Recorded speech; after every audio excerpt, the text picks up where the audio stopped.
Hello friends, સ્વાગત છે તમારું અમારી ચેનલ ખાના પીના ફૂડ્સમાં।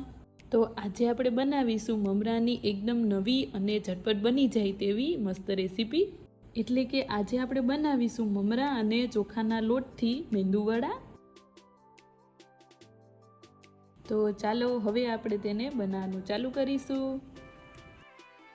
તો તેના માટે મેં અહીંયા એક બાઉલ લીધું છે। બાઉલમાં આપણે પહેલાં થોડું પાણી ભરી દઈશું, ત્યાર પછી આપણે તેમાં મમરા એડ કરી દઈશું। આ રીતે મમરા નાખીને ત્યાર પછી આપણે તેને પાણીમાં એકદમ સારી રીતે ધોઈ લેશું અને તેને 2 થી 3 મિનિટ સુધી પલળવા દેશું। 2 થી 3 મિનિટ જેટલો સમય થઈ ગયો છે। તો મમરા આપણા પલળી ગયા છે અને એકદમ સારી રીતે ધોવાઈ પણ ગયા છે। તો હવે આપણે તેને એક ચાળણીમાં કાઢી લેશું। આ રીતે તેનું બધું જ પાણી નીતરી જાય એટલે આપણે તેને એક બાઉલમાં એડ કરી દઈશું અને ત્યાર પછી આપણે તેમાં 1 વાટકા જેટલો ચોખાનો લોટ નાખીશું અને હવે આપણે તેમાં 1 વાટકી જેટલું દહીં એડ કરીશું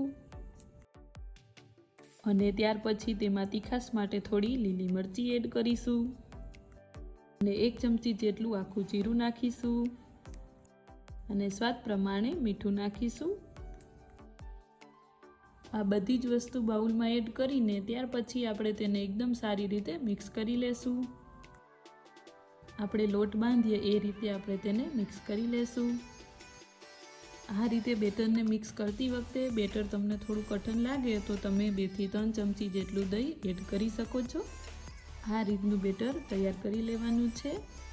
આ રીતે બેટર તૈયાર કરીને ત્યાર પછી આપણે થોડું બેટર હાથમાં લઈને તેમાંથી વડા તૈયાર કરી લેશું। વડા બનાવતી વખતે તે ફાટે નહીં એના માટે આપણે બંને હથેળી વચ્ચે તેને ધીમે ધીમે પ્રેસ કરીને બનાવી લેશું।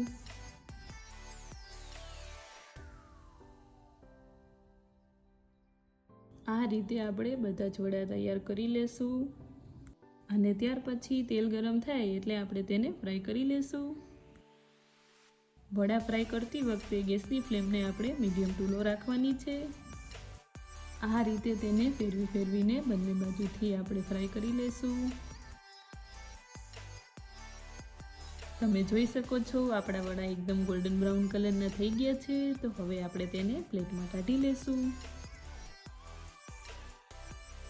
અને હવે આપણે તેને સર્વિંગ પ્લેટમાં સર્વ કરી લેશું।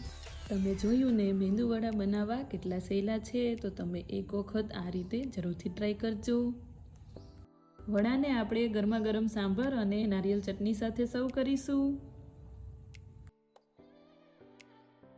તો તૈયાર છે આપણા મમરા અને ચોખાના લોટના મેંદુવડા।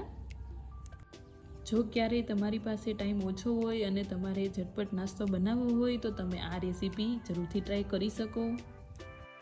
તમને મારી આ રેસીપી કેવી લાગી એ કોમેન્ટ કરીને જરૂરથી જણાવજો।